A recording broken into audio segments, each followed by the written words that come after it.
ఇస్తున్న మీరు గతంలో మోడీ గారిని తిట్టిన చోట తిట్టకుండా తిట్టలేదా? వాళ్ళ యొక్క రాజకీయాల టైమింగ్లు బట్టి ఎవరి కాళ్ళు పార్టీలో వాళ్ళు స్టాండ్ తీసుకుంటారు. అంత మాత్రానే మీరు కోపోద్రిక్తురారైపోతే ఎట్లా చెప్పండి? పాయింట్ టు పాయింట్ మాట్లాడండి ఉదయశ్రీ గారు. అవునండి, 11 సీట్లకు పరిమితం అయ్యారు కాబట్టి 11 సీట్లకు అంటా ఉన్నాం. ఈ రోజు ఇలాగే ఏ పేరు అయితే మాట్లాడుతా ఉన్నాడో, ఏ రోజు అయితే ప్రెస్ మీట్లు పెట్టి మాట్లాడుతా ఉన్నారో, ఎక్కడికి వెళ్ళినా చంద్రబాబు నాయుడు గారి మీద దుమ్మెత్తి పోతా ఉన్నారో. 11 సీట్లు కాదండి, రానున్న రోజుల్లో జగన్మోహన్ రెడ్డి గారు గెలవడం కూడా చాలా కష్టమైందని తెలియజేస్తా ఉన్నాను. ఒక ఆడపడుచుగా కనీసం రానున్న రోజుల్లో మరలా ఎలక్షన్స్ పెడితే జగన్మోహన్ రెడ్డి గారు కూడా గెలవరండి. వీళ్ళ వల్ల, వీళ్ళు చేసే తప్పుల వల్ల, వీళ్ళు మాట్లాడే తప్పుల వల్ల ఖచ్చితంగా కట్టిన మూల్యం చెల్లించుకుంటాడు జగన్మోహన్ రెడ్డి. ఎక్కడ జైల్లో చిప్పకూడదు వచ్చిద్దో అని, ఎక్కడ జైలు ఈయన తోడుగులన్నీ ఎక్కడ తోడేస్తారో అని జగన్మోహన్ రెడ్డి మళ్ళీ వచ్చి ఈ రోజు ప్రెస్ మీట్ పెట్టి మళ్ళీ క్షమాపణ చెప్తాడా అంటే వాళ్ళు ఏం మాట్లాడతారో వాళ్ళకే తెలియదండి. 11 సీట్లకు గెలిచారు కాబట్టి 11 సీట్లు అన్నామండి.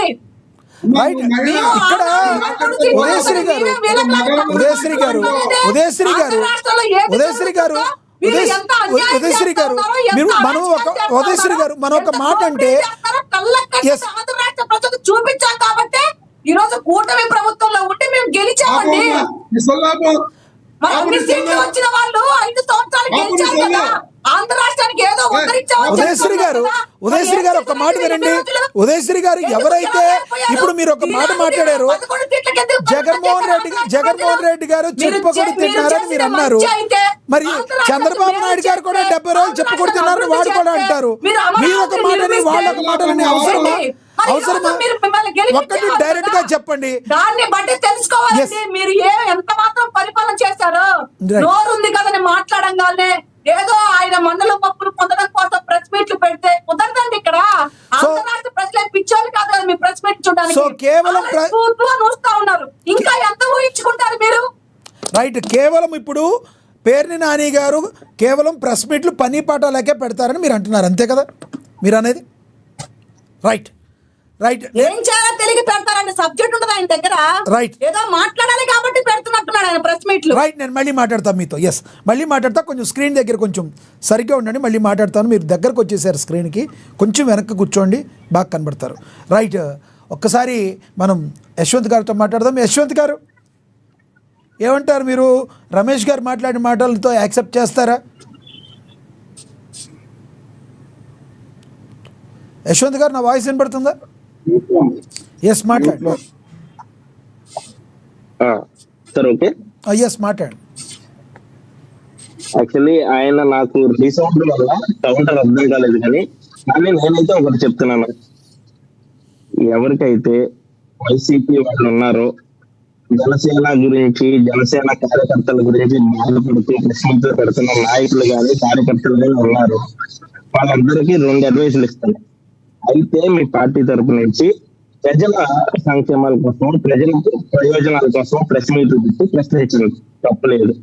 లేదు మేము అలా చేయము, మేము టీడీపీ కోసం, జనసేన వాళ్ళ కోసం, లేదా వీళ్ళిద్దరిని జరగడం కోసం చేయాలి అనుకుంటే మీ పార్టీని తీసేసి, మీ కండుగా తీసేసి మీరు కూడా వచ్చి మాతో నిలిచి ఇదిగో వీళ్ళు బాధపడుతున్నారు అని జనసేన కండుగా కప్పుకొని మా తరపు నుంచి మాట్లాడండి. నేను కూడా సంతోషపడతాను, తప్పలేదు. అంతేగాని వైసీపీ పేరులో వాళ్ళని చూస్తే బాధేస్తుంది, మాకు వాళ్ళని చూస్తే బాధేస్తుంది, అంత బాధేస్తే మీరు కూడా మాతో నిల్చుని. యశ్వంత్ గారు, మీ వాయిస్ వినపడతలేదంట. ఇయర్ పాడ్స్ అంటే డిస్కనెక్ట్ చేసి అంటే మాట్లాడండి. ఇయర్ పాడ్స్ మీ వాయిస్ వినపడతలేదంట రమేష్ గారికి. ఎస్ ఎస్, ఇయర్ పాడ్స్ అంటే డిస్కనెక్ట్ చేయండి. అక్కడ సిగ్నల్ తక్కువ ఉంటుంది మీ దగ్గర, మేబీ డిస్కనెక్ట్ చేసి మాట్లాడి. ఈ లోపు పవన్ కళ్యాణ్ గారు బయట ప్లే అవుతుంది, చూద్దాం. ఎస్, పవన్ కళ్యాణ్ గారు బయట ప్లే అవుతుంది, మీరు మాట్లాడదురు గారు. మీరు ఇయర్ పాడ్ తీసేయండి యశ్వంత్ గారు. ఓకే సార్, రైట్, మాట్లాడండి యశ్వంత్ గారు. మాట్లాడండి యశ్వంత్ గారు. వాయిస్ మీ వాయిస్ వినిపించింది సార్. మాట్లాడండి యశ్వంత్ గారు, మాట్లాడండి, క్లియర్ గా ఉంది, మాట్లాడండి. సార్ మళ్ళీ కనెక్ట్ ఒక నిమిషం. రైట్, మీరు మాట్లాడండి రమేష్ గారు, చెప్పండి సార్. ఇప్పుడు టీడీపీ సెక్రటరీ గారు ఒక్క నిమిషం ఇప్పుడు పవన్ కళ్యాణ్ గారి బయట ప్లే అవుతుంది చూద్దాం, మీరు మాట్లాడతారు కానీ పవన్ కళ్యాణ్ గారు బయట ప్లే చేయండి.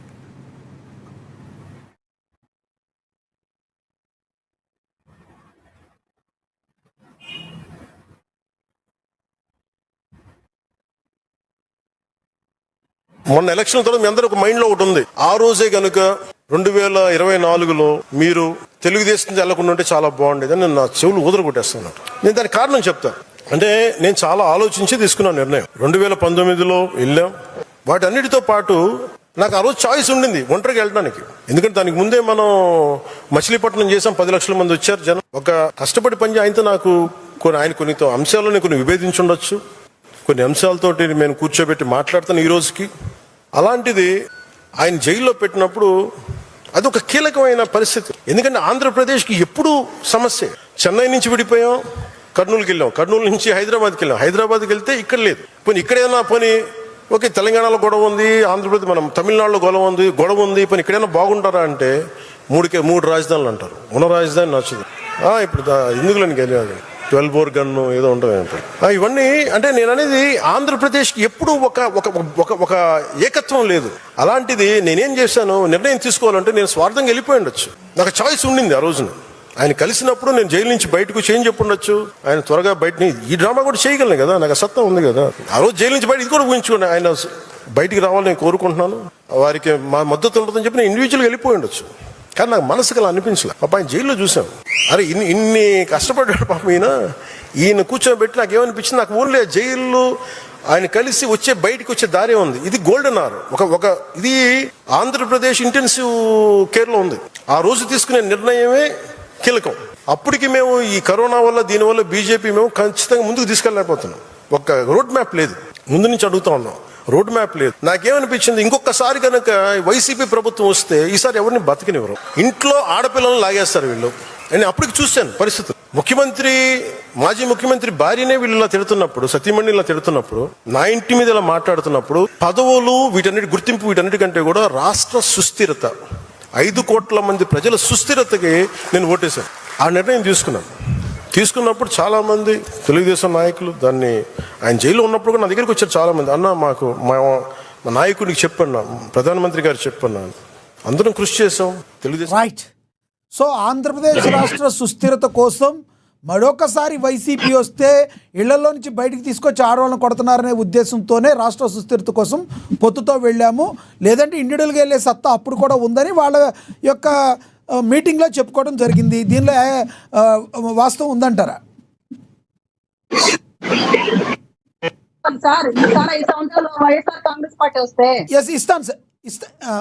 ఇస్తాను ఒక్క నిమిషం మీకు ఇస్తాను మేడం, మీకు ఇస్తాను. రమేష్ గారు మాట్లాడుతున్నారు.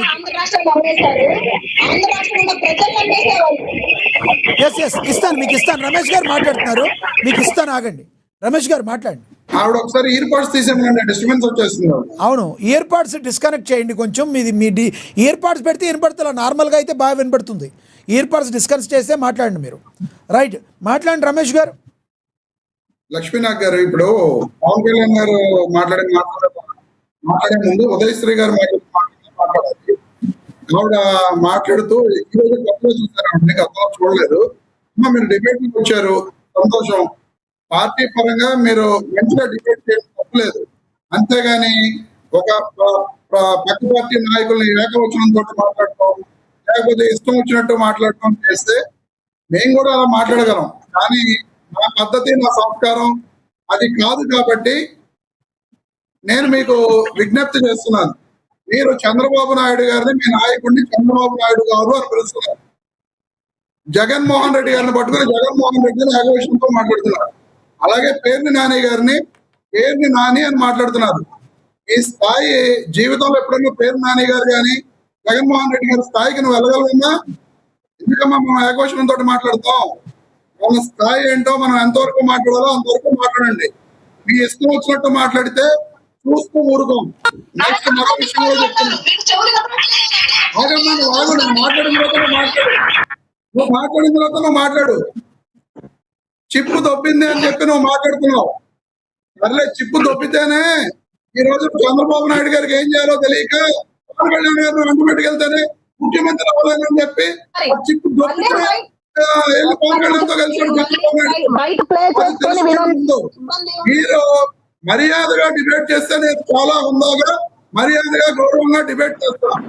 మీరు గౌరవం లేకుండా మాట్లాడితే మీరు మాట్లాడిన 100 రెట్లు నేను మాట్లాడగలను, డిబేట్ చేయగలను. ఇక ఆ విషయం జరిగి నేను వెళ్ళదలుచుకోలేదు. ఇక పవన్ కళ్యాణ్ గారు మాట్లాడుతూ వినిపించట్లేదండి. నేను కొన్ని అంశాలతోటి విభేదించాను. ఆ రోజు కూడా నాకు అవకాశం ఉంది. 2019లో నేను ఒంటరిగా 24లో ఒంటరిగా పోటీ చేయగలను చెప్పి మాట్లాడటం జరిగింది. ఆయన ఎన్నికలకు ముందు వాయిస్ మీటింగ్ పెట్టాడు జనసేన లేదండి. నాయకులతో. వినపడట్లేదండి. మీరు మీటింగ్ లో earpods ఏం చెప్పడం తీసేయండి. జరిగింది? మన ఉదయశ్రీ గారు పార్టీకి నిర్మాణం లేదు. ఇయర్ పాడ్స్ పెట్టుకోమాకండి. ఇయర్ పాడ్స్ తీసేస్తే వినపడుతుంది. మీరు అక్కడ ఇయర్ పాడ్స్కి మీకు కనెక్ట్ కావట్లేదు. అక్కడ ఇయర్ పాడ్స్ తీసేసి డైరెక్ట్గా ఉండండి, డైరెక్ట్ వినపడుతుంది మీకు.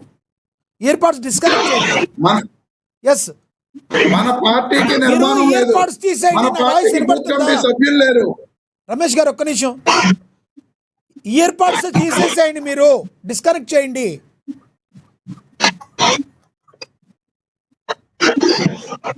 రైట్, రమేష్ గారు మాట్లాడండి.